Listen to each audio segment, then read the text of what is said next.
az volt az érzésem, hogy ott a pályázat körül nincs minden rendben. És ez olyan szinten meglepett, amit én nem tudtam kezelni.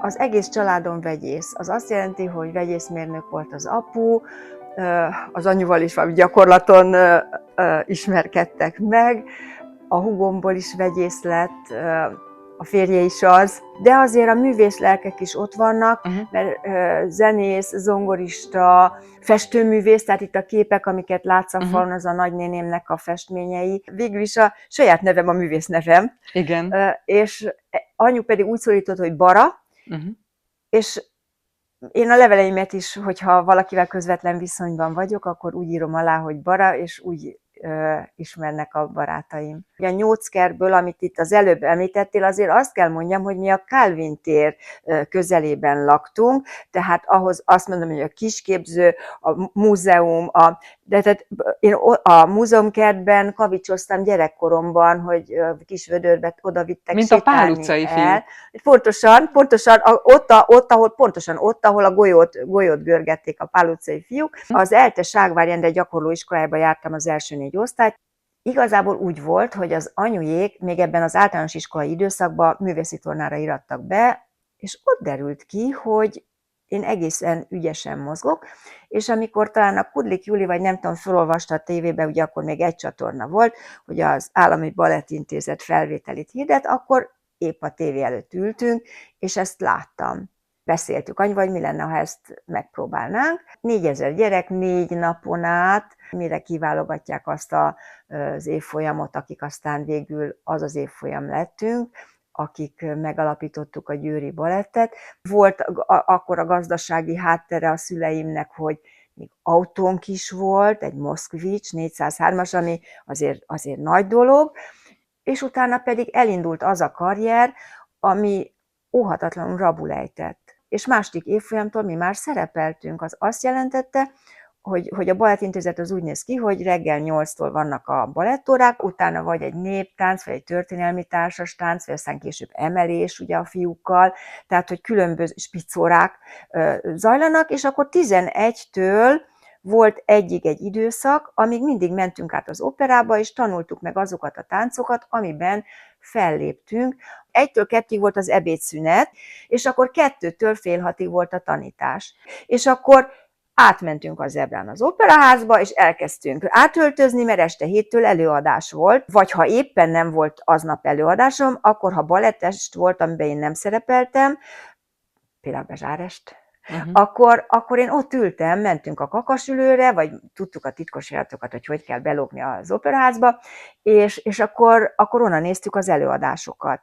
És az apu mindig jött értem, mert egy lány Budapesten egyedül későn este nem sétál, úgyhogy az apunak volt a dolga, hogy 9:30 engem a Gönci Kati nénitől, mert ugye gyerekekre volt az operázban egy vigyázó hölgy, aki azért ott volt velünk, akkor még esetleg egy kis vacsora, alvás, és másnap reggel ugyanez kezdődött előről. 9 éves a képzés. Tehát 5. általánosban ugye fölvettek, és amikor leérettségizel, akkor így van meg az 5-től az érettségig a 8 év, de mivel 9 éves az oktatás, ezért van még egy plusz 1 év művészképző, és már akkor kezdődött, tehát nem az utolsó pillanatban, hanem még 2 évvel előtte arról a gondolkodás, hogy hát mi legyen velünk. 99 fiú végzett az évfolyamunkban, de hát csodálatos mestereink voltak. A Lőrinc György volt a fiúké, aki az Állami Operáz igazgatója volt. Nekünk meg a Merényi mesternő volt az utolsó 6 évben a mesternőnk. A Szovjetunióban ő ezt megtanulta ott az akadémián, mert ugyanis a klasszikus balettnek pont ez a lényege, hogy vannak bizonyos szabályok, attól nem szabad eltérni, míg a kortárs táncban, a modern táncban meg pont az a lényege, hogy olyan mozdulatokat tehetsz, amelyek a testednek jól esnek, és nem csak azon a berögzött útvonalon viheted a kezedet, hanem akár máshogy is. Abban az időben volt az Állami Operaház, volt a Pécsi Balett és az Operettszínház. ebbe a 3 színházba lehetett Magyarországon elszerződni utána, és akkor így szétesett volna a társaság. Márpedig mi igen összetartó, egy nagyon jó közösség, hát nem osztályközösség, évfolyamközösség voltunk. Mi úgy gondoltuk, hogy mi jó lenne, ha együtt maradnánk, és megszólítottunk embereket, hogy ki legyen a vezető, ki legyen a koreográfus, ki legyen, aki velünk elindítja az életet. És akkor a Markó Iván jött Magyarországra, akkor ugye ő a Bezsárnál táncolt 7 évet, jött, és a Tűzmadarat táncolta. És megnéztük a Tűzmadarat, hát és olyan technikával, olyan kisugárzással, olyan művészi megfogalmazással, olyan lebilincselő, katartikus élményt nyújtó előadásmóddal táncolt az Iván, ami egyszerűen nagyon megfogott minket, és akkor azt mondtuk neki, hogy hátra mentünk, ugye a színházban minden kis járatot ismertünk, az öltözőhöz, hogy hát nem jön el velünk egy kicsit beszélgetni, és akkor azt mondta, hogy jó, mindjárt fölöltözik, és akkor jön. Elmentünk a Metropolba, hát mi azt tervezzük, hogy együtt maradunk, és hogy keressünk magunknak, aki koreográfus lenne, meg együttesvezetőnk, hogy nem jönne el, csak így a Bezsától jött épp vendégszerepelni haza Magyarországra. És erre föl azt mondta, hogy igen. A világ 10 legjobb táncosa között tartották számon. Tehát azért az Iván az egy zseni volt, úgy mozgásában, mint előadóművészként, és emberként. És hogy miért Győrbe jöttünk, ugye ez volt a másik fel a kérdésednek, mert akkor épült a színház. Így állnak ki a betonvasak az épületből, amikor mi lejövünk, megnézzük a színházat, emberek itt dolgoznak az épületen, és építésvezetőt megkerestük, vagy megtaláltuk, és mondta, hogy majd itt lesz a baletterem.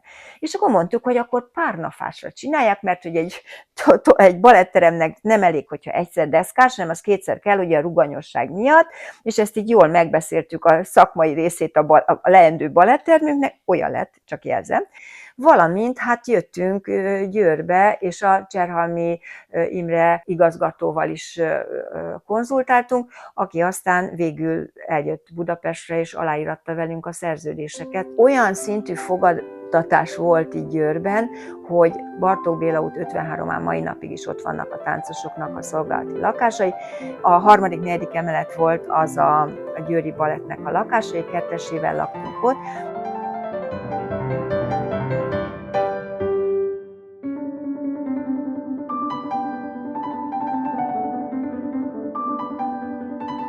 Én még állami balettintézetnek voltam a tanulója, amikor Szegedre jártunk nyaranta a szegedi ünnepi játékokra. Ezzel is nagy vicc, hogy most meg már a fiunk rendez ott, hát ha akkor azt mondják, hogy lesz fiunk, meg hogy ott fog rendezni, akkor azért azt csak nevettünk volna nagyot. Ott ismerkedtünk össze. Ő már táncos. Az operaházban volt táncos, mire aztán utána Győrbe jött. Úgy történt, hogy egyszer csak meghúzta a hajam. Hát, és akkor ez meg így dőlt el.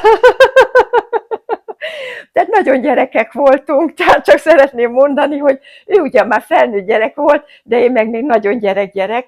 Igen, ő 56-os, én meg 59-es. Azt a helyzetet képzeld el, amikor valaki befejezi az iskolát, anyukája főz rá, mos rá, apukája haza kíséri, megkapom a vacsorámat, meg a reggelimet, mindent, és akkor egyszer csak egy másik városban, egy férjel, mert nyáron még össze is házasodtunk, ahhoz, hogy 2-esével tudjunk lakni, és ne egy lány mellé osszanak be, ahhoz például erre is szükség volt, de hát elkezdődött a felnőtt életünk, tehát Mátyás templomban csodálatos esküvőnk volt a nyáron, és akkor még Nászúzra is mentünk, ahonnan meg kellett érkezni a győri balett kezdésére, akkor főzni kellett, vagy elmosogatni, vagy, tehát hogy is mondjam, volt hattányúrunk, és amikor bekerült mindig a mosogatóba, akkor így egymásra néztünk, tehát mert azért őnek is ugye anyja, apja, fiú, gyerek, tehát azért hirtelen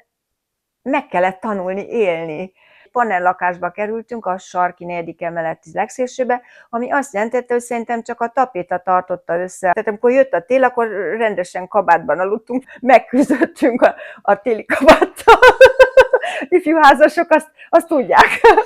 Reggeltől estig benn voltunk a baletteremben, hogyha éjszakai próba volt, az Ivánnak újabb lépés jött az eszébe, akkor még ott maradtunk. Tehát nem volt ilyen, hogy 4-kor a munka vége, és akkor így kicsekkolsz a gyárból, és hazamész. És volt olyan, hogy este mentünk haza, és a 3. emelet, a 4-en laktunk, 3. én leülteni a lépcsőn, és azt mondtam, hogy nem bírok fölmenni a 4-re. A 2. évben csináltuk az igazság pillanatát, és a 2. felvonásban pedig én voltam a bika. És az egy olyan gyors, nagyon hosszú szóló variáció volt, és hát iszonyatos gyorsan kellett keményen mozogni. Hát kb. Az 1/4 még csak bírtam, és akkor egyszerűen nem bírtam. Tehát fizikálisan egyszer csak így azt mondtam, hogy még egyet, már nem bírok megmozdulni. Jött az Iván, és akkor azt mondta, hogy na hát gyerekek, a Barának nem megy úgy, ez a bika nem bírja fizikálisan, meghívom a Pongor Ildikót. És az egész együttes kiállt mellettem, és azt mondta az Ivánnak, hát nem gondolt, hogy megalakul egy együttes, és akkor az operából hozunk ide táncosokat, mikor itt vagyunk mi. Tehát nem volt mese, fel kellett vennem a kesztyűt, és addig kellett gyakorolnom fizikálisan túllépni a saját határaimat, hogy a Barácska ennyit bír, akkor most, holnap ennyit fog bírni, és a végén meg lesz az a tánc, amit teljesítenem kell, a bikának ez a nagyon hosszú variációja. Eltáncoltam mindig fönn a 7 óra előtt a terembe. Utána lement az első felvonás, jött a szünet, bementem a színpadra, és míg nem jött a 2. felvonás, én megint eltáncoltam. És akkor úgy vártam, hogy na mikor jön a bika jelenet. És hát mindig el tudtam táncolni. És amikor Velencébe a Bezsár látta az előadásunkat, ezt az igazság pillanatát, és az előadás végén odajött gratulálni az együttesnek. És minden táncossal kezet fogott, és nekem kezet csókolt. Azért ez egy nagy dolog volt. Megérte ezt a munkát belefektetni, és hát nem azt mondom, hogy nekem lett igazam, de hogy győztem. Hogy ugyanígy voltam a Mandarinnal is, ami egy olyan félórás jelenet, ami az életem nagy szerepe. Én voltam a lány. Angliába mentünk, és a zenekarral ment, és a Sándor János vezényelte, akkor mind a 6-ot én táncoltam. Vagy amikor Bécsben, ott pedig várni kellett, mert ott rosszul voltam. Az volt a baj, hogy én túl voltam hajtva, és akkor kaptam egy nyombérfekét. Nagyon lefogytam, tehát voltam, tudom én, 46 kiló, szóval nagyon-nagyon vékony voltam már. Tehát nem vettem észre, hogy baj van. És az Iván nagyon rendes volt, a Kútvöri kórházba elvitt engem kivizsgálásra, és ott 4 napot ott voltam, akkor ilyen gyomortükrözés, meg minden, amíg megállapították, hogy milyen bajom van. De az Iván azt mondta, hogy az kórháznak van egy tornaterme, minden nap menjél le gyakorolni, mert amikor kijössz 4 nap múlva a kórházból, a körcsarnokba fogunk föllépni a csodálatos Mandarinnal, és hát te fogod táncolni, hát jövünk Pestre. Tehát ez az, amikor félreteszed saját magadat, és ma már lehet, hogy azt mondanám, hogy első az egészség, de hát ott azért nem az első az egészség volt, hanem a Győri Balett volt az első. Ezt azért hoztam el ezt neked megmutatni, hogy fogjad ennek meg a súlyát. Azt a mindenit. Amikor a Víg Színházban a Tükrösnőt táncoltam, és képzeld el, hogy olyan nagy sikerem volt, hogy még egyszer előre kellett lépjek meghajolni. És a következő pillanatban ez föntről a helyemre, ahonnan elléptem, leesett. A Purimban volt, hogy így jöttem így hátrafelé, és kicsit olyan mélyebb térthajlítást csináltam, és a szoknyám leért a földig hátul. És hogy hátrafelé lépkedtem, és ráléptem a szoknyámra, és ettől hátrafelé a fenekemre estem, és oda lépett a hosszú pityú, és akkor csak így hopp, így, minthogyha, tehát úgy zajlott le végül is a mozgássor, hogy az nem lett végül is belőle remélhetőleg a közönség számára egy olyan probléma, hogy szegény vagy elesett, hanem lehet, hogy ők azt gondolták, hogy ott egy hátrabukfenc van.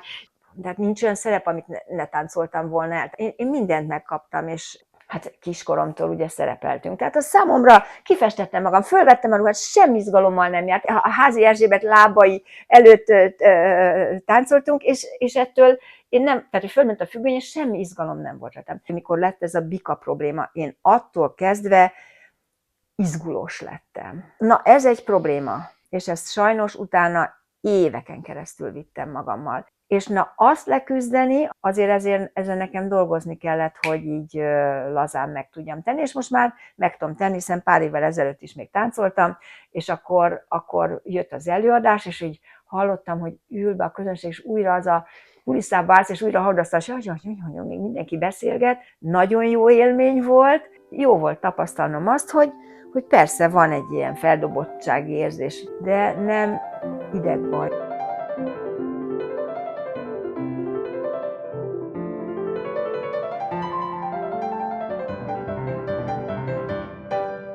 Amikor a Márk megszületett, a második, rá 4 napra vagy 5 napra ment el az Iván. Én hazajöttem a kórházból, tehát hogy nem voltam ott azon a bizonyos nagy megbeszélésen, amelyiken aztán az volt, hogy azt mondta, hogy akkor elmegy. Utána a Tamás hazahozott egy ilyen kis kazettát, akkor a hangkazetták ilyen ekkorácskák voltak, amit így be kellett a magnóba dugni, hogy jön a pápa Magyarországra, és hogy kell koreográfiát készíteni, mert megvan a szerződés az együttesnek, de hoppá, ugye tegnap elment az Iván, most akkor mi legyen? És akkor én elkezdtem hallgatni a zenét, és nagyon megtetszett az egyik zenerész, és a Szent Margit legendáját akkor hozzáolvastam egy kicsit, és megcsináltam a Szent Margit szólóját. Csak így itthon a két szoptatás között volt egy kis idő, és akkor tram. Hát az együttes akkor minden este így bement, vagy napközben, és akkor itt ültek, és most mit csináljunk, mert hogyan folytassuk az életünket, ha nem játszhatjuk tovább többet az Iván darabjait, másik darabunk meg nincsen, a pápa is mindjárt jön. Na, és akkor elkészítettem a koreográfiát. És akkor én így betettem 2 ilyen, tudjátok, hogy ne csöpögjön a tej, ilyen kis kerek betétet a melltartomba, voltam egy kicsikét asszonyosabb formájú, mert ugye a szülés után, és fölvettem egy ilyen nagyobb dresszt, amiben belefértem, és eltáncoltam, és akkor mondták, hogy igen, ez nagyon jó lesz, akkor ez lesz a Szent Margitnak a szólója, így legyen. Ebben 100 táncos táncolt, tehát hogy nem az együttes, hanem rengeteg táncos, és aztán utána még ott a stadionban még hozzájöttek azok a önkéntesek, és akkor úgy próbáltunk, hogy ugye tudták, hogy én 10-kor szoptatok, akkor legközelebb, 3 óra múlva, aztán megint 3 óra múlva, és akkor úgy volt, hogy apu jött, a Mózes kosárban a Márk, a Tomi az óvodában, és akkor balra letette a gyerekét, akkor most azt a részt próbáljuk, hogy a Margit szólója. Utána, bocsánat, mondtam, akkor ott félrevonultunk, akkor jobb cici, és akkor utána balra 20 perc végzett, akkor most nézzük a finálét. Tehát, hogy alkalmazkodtak a szituációhoz az a 100 táncos, mert hogy ugye éppen mikor érek rá, és akkor próbáltam. Itt aludt az anyu meg az apu, lejöttek, mert hát látták, hogy itt azért fennforgás van, itt a Tomi aludt, ott a Márk aludt, ott a férjem, ugye Tamás, itt anyu meg az apu, tehát több szobánk nincsen, és akkor beültem a fürdőszobába, a kártszélére, és akkor benyomtam magnót, és találtam ki, mert másnap én tanítottam a Bábelt, vagy bármelyik darabot. Nekünk kellett kitalálni a történetet is, aztán a lépésanyagát is, a jelmezeknél, és ne itt legyen kicsit rövidebb a szoknyája, a díszletnél akkor még ott jobb, ha ott ki tud nyílni, akkor a díszletre is oda kellett, akkor a világításnál nem, mégis inkább a lila, ugye, amit mondtunk. Fölneveltem mellette 2 gyereket, úgy volt megoldható, hogy amikor a Győri Balettban benn voltam, akkor csak oda gondoltam, amikor viszont itthon voltam, és ők ébren voltak, és velem voltak, akkor meg csak rájuk. Tehát nem volt olyan, hogy mondjuk én főzök, vagy takarítok, és ő a lábam között rohangászik, hanem amíg együtt töltött időnk volt, akkor azt én abszolút velük töltöttem. Mivel a gyerekeket meg úgy gondoltuk, hogy tisztes polgárak lesznek, és nem pedig ilyen színház, mind a 2 színház fertőzött lett, ők 6-kor fölkeltek, és az óvodába megengedték a gyereket, csak 10-re vigyen be. Még 6-tól 10-ig tisztába tettem, gagyogtam vele, vagy a nagyobbal már volt, hogy amikor ha koreografáltam, ugye, hogy próbálják ki egy emelést, volt, hogy a Tomit vettem a nyakamba, de ugye hát egy fiú, a férjemet mégsem vehettem a nyakamba, hogy kipróbálom, milyen az fiúnak lenni valami imbungerencbe, úgyhogy ők még abba is segítettek. Az aktív időt töltöttem a gyerekekkel, és nem érdekelt, hogyha 80 matchbox van abba a sarokba. Most mióta nagymama vagyok, azóta már nagyon ügyesen főzök. Hát annak idején azért ez nem volt feltétlenül itt. Úgy volt, hogy volt, hogy a gyereket így, és akkor leszaladtam, és hoztam föl egy kis rántott hús rizsel, de mindig volt segítségem. Anyukám 20 éves volt, amikor én születtem, én is 25 évesen a Tomit, az elsőt, ami nagyon fontos, hogy én voltam az első az együttesben, aki megmerte azt tenni, hogy szülni fog. Ez egy óriási lépés volt, csodaként éltem meg, én is, meg a többiek is látták, hogy valami repkedek, de azért a táncosnőknél nem szokás szülni. Megtanultam, és a mai napig is úgy főzök, hogy lehet, hogy van egy recept, de hát én azt teszem bele, ami itthon van. Csak amikor megkérdezik egy olyan pörköltszerű holmira, hogy és mondd Bara, ez most mi amit itt feltelasz? Hát mondom, Bara 3. Mert lehet, hogy pörkölt, csak épp hús nincs benne, de tehát, hogy abból főzök, ami éppen itthon van.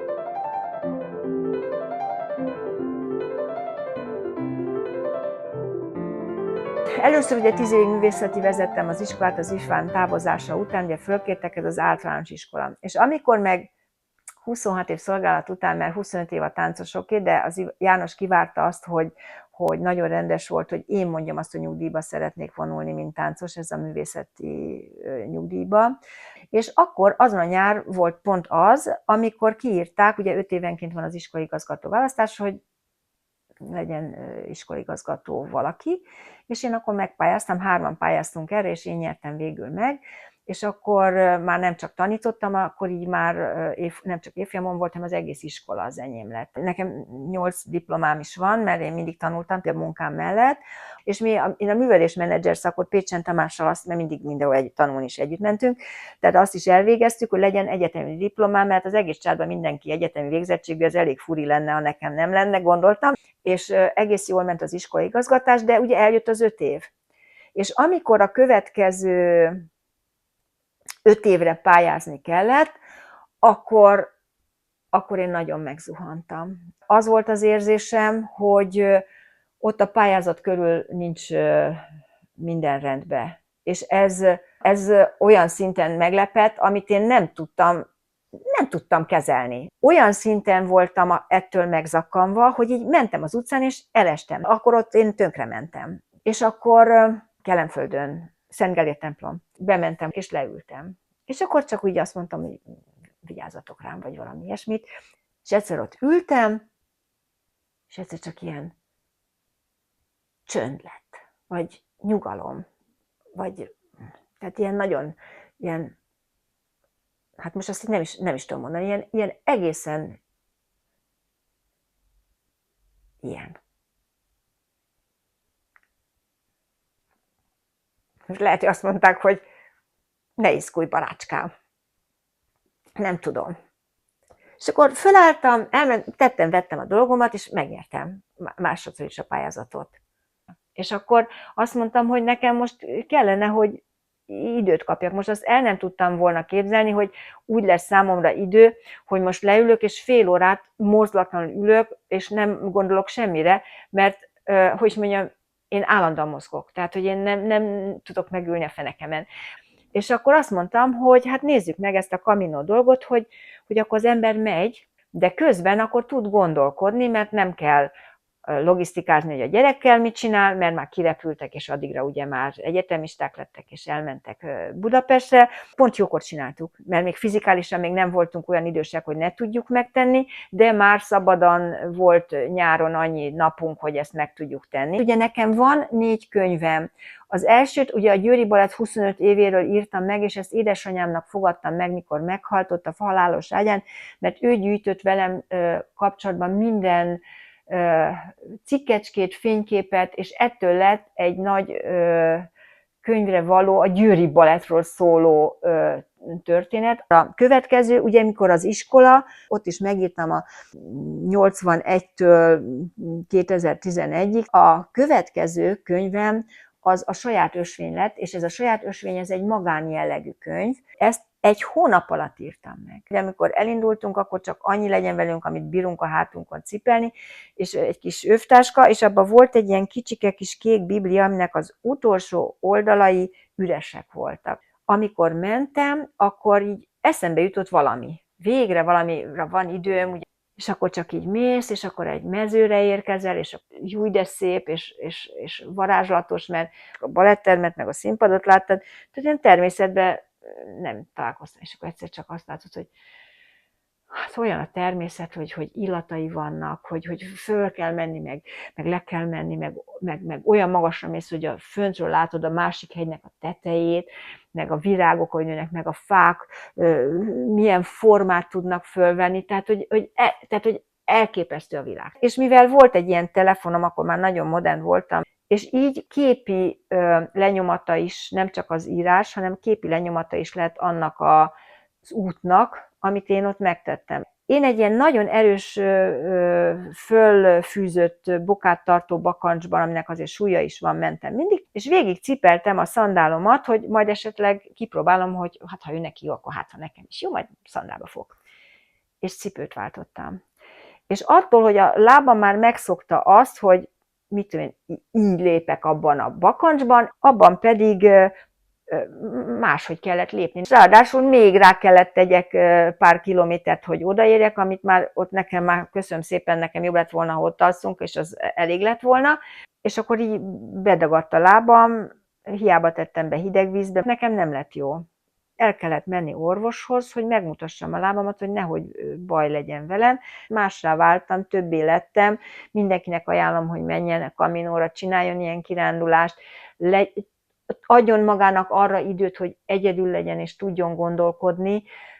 Mi leszek, ha nagy leszek? Ugye mindenki gimnázium után leérettségizik, mi leszek, ha nagy leszek, milyen egyetemre menjek, és én nekem meg 60 évesen kellett kitaláljam, hogy mi leszek, ha nagy leszek, és akkor kitaláltam, hogy festeni fogok. És akkor azt mondtam, hogy hú, hát akkor én a kisképzőbe szeretnék járni, én meg szeretnék tanulni festeni. Mondták, hogy kell egy portfólió, hát én a mi iskolánkba 8. elemisták közé Szalkai tanár úrhoz beültem az előkészítőre, Hokedlit rajzolni, almát rajzolni, és elkészült a portfólió. És akkor azt mondták, hogy jó, fölvesznek másodévre. És bekerültem, szeptember 1-je, olajjal, férfiakt, nem alma, meg hokedli. Imádtam oda járni annyira, hogy amikor letelt ugye a második évemben becsatlakoztam, akkor én azt mondtam, hogy én szeretném az első év tananyagát is elsajátítani. Hát kiderült, hogy ha halasztást kérek a vizsgáról, akkor egyszer egy ilyet lehet kérni. Én a következő évben elsős lettem, tehát 3 évig jártam oda, és én beleszerelmesedtem ebbe a szakmába, és azóta azért csak fejlődök, és tényleg most már annyi helyen kiállítok, hogy most megy majd Veszprémbe, itt lesz a Richterteremben most már 3. kiállítás, és csodálatos verseket írnak a festményeimhez.